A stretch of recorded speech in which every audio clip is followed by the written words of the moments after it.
And should we read like fast? Try to, that it has a lot of rewards, so try to get more and more rewards. Or should we read it very slowly? Which one is good?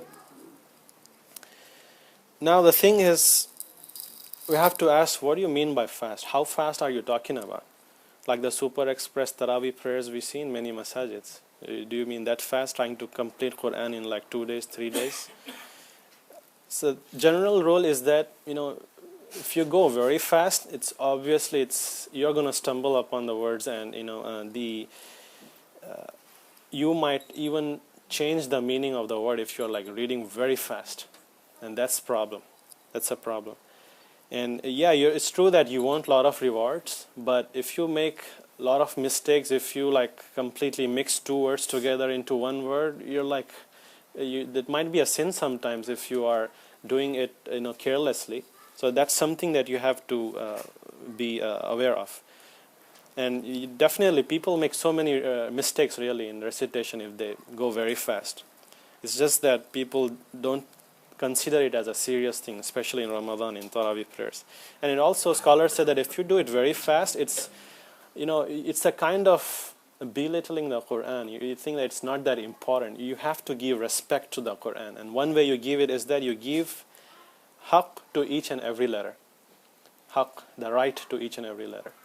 So that is the most important thing. You can read fast or slow, but as long as you give right to the letter, you're fine. You don't have to read very slow, like Qul a'udhu bi rabbin nas. That is slow. You can read fast as well. But as long as you give right to each and every letter, that's fine. An example that I can give is that sometimes in my house, when my wife tells me to like vacuum the house, or I myself volunteer, I vacuum it very quickly, just to please her. And it happens sometimes that he comes and she comes and she tells, what is this? I see the food particles there. It's not clean. So that's the thing, that it's sometimes we try to do a lot of good things, but we don't really serve the purpose. The goal is not met. The Quran, if you want everything, you have to give right to everything. Recite everything. Don't miss out on anything. Each and every letter has to be recited.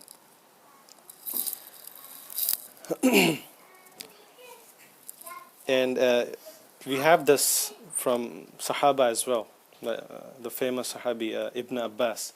When we are talking about Quran, we have to talk about Ibn Abbas radiallahu anhu. We talk a lot about him when it comes to the tafsir and it comes to the history of Quran and contribution of the Sahaba. We'll go into a lot of detail, but he said, Ibn Abbas radiallahu anhu, he said, read Quran in a way in which your ears hear and your heart comprehends.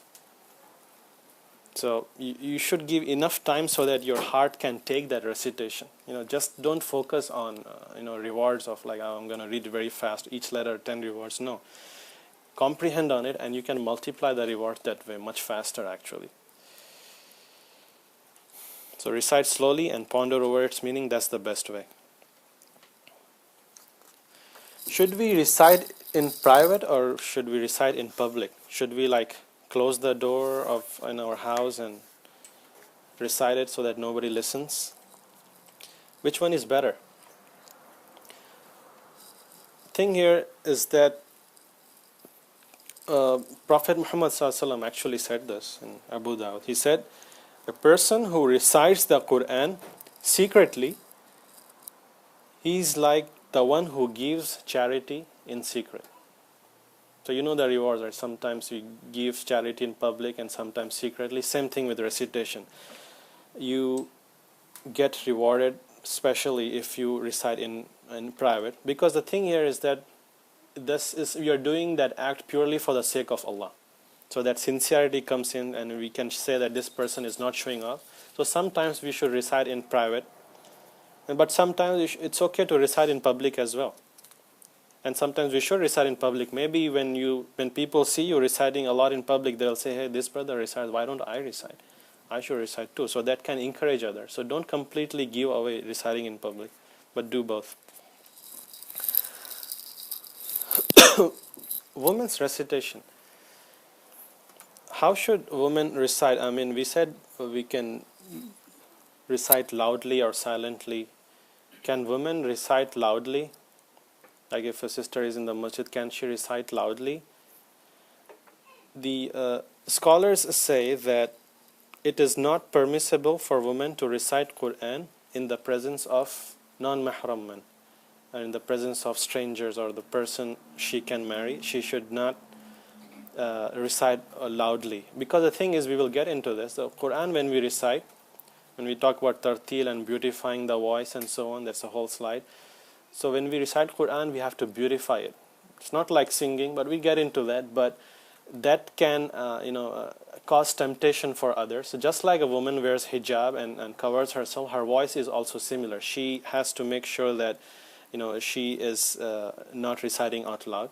Of course, if she is all by herself, or she has like her relatives, mahram people, father, son, husband, she can recite loudly at home. That's not a problem. But in presence of strangers or non-mahram men whom she can otherwise marry, she should not read it loudly. Can we read Quran while lying down, while sleeping, or while maybe when standing, walking, jogging, driving? Is it okay to recite Quran that way? In this case, I'm talking about reciting from memory. So you're lying down in the bed and you want to probably recite Suratul Mulk or Juz Amma, whatever. You want to get a lot of rewards. Can you recite the whole Juz while sleeping or lying down? It is allowed. It is okay. There's no problem in it, and I'll give you evidences from that. We have the verse from Quran, from Subhanallah, computer. الذين أعوذ بالله من الشيطان الرجيم الذين يذكرون الله قياما وقعودا وعلى جنوبهم ويتفكرون في خلق السماوات والأرض. Who remember Allah while standing or sitting or lying on their sides and give thought to the creation of the heavens and the earth.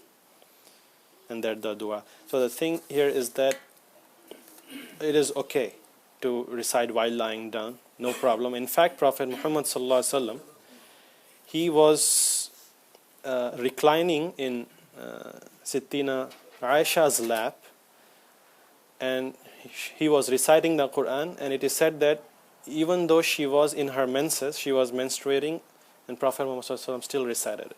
So that's not a problem at all.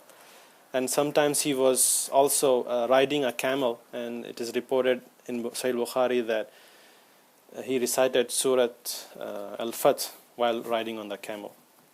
So that is allowed, no problem. So don't give up on recitation. Sometimes people are like too much into, I have to give respect to Quran, I have to do this, I have to do that. But don't let that keep you away from reciting Quran. Make it easy. So that's one thing that you have to remember.